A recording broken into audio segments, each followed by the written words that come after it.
I didn't exactly walk into Twisters with a spring in my step, but I also didn't walk in with malice in my heart either. Ever the optimist, I reasoned that at least it can be entertaining on a dumbbell level, much like the first one. I mean, I already knew that if I expelled too much brain power on this movie, it did no one any favors.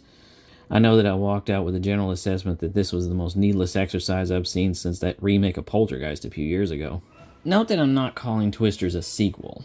That's because, other than the presence of a device called Dorothy 5, this isn't really a sequel. It's kind of a remake-wall. It runs through the same patterns of whipping up big storms made of CGI, while characters in the foreground try to hash out their personal drama, while wind and trucks and uprooted wind turbines crash around them. The only problem is, it doesn't really work in the same way it did 28 years ago. You've seen it all before. The story, such as it is, follows Kate, a 20-something Oklahoma research scientist played by Daisy Edgar Jones, who has come up with a device that can not only track tornadoes, but can actually steal the moisture from the air and stop them as they're forming. I just love movie science. It's a novel approach, but it's curtailed when she experiences the death of two of her best friends. 5 years pass, and she's living in New York, where one of her colleagues urges the champ to get back in the ring because the game has changed. Those storm chasers doing serious research now find themselves in a crowded field with a bunch of obnoxious hillbilly thrill seekers who are angling to become superstars on YouTube.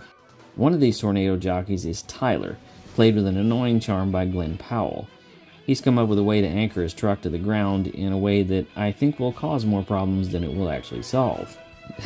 I'll be honest, I have no ill will toward this movie. It was obviously made by people who have some love for the first one. And I should say, personally, I wasn't the biggest fan of that movie. Back in '96, I really wrote it off as a special effects appetizer to that summer's main course. But that earlier film had a much clearer purpose. It kind of gave personality to the Twisters, and it had a structure that, while not brilliant, was at least something to follow.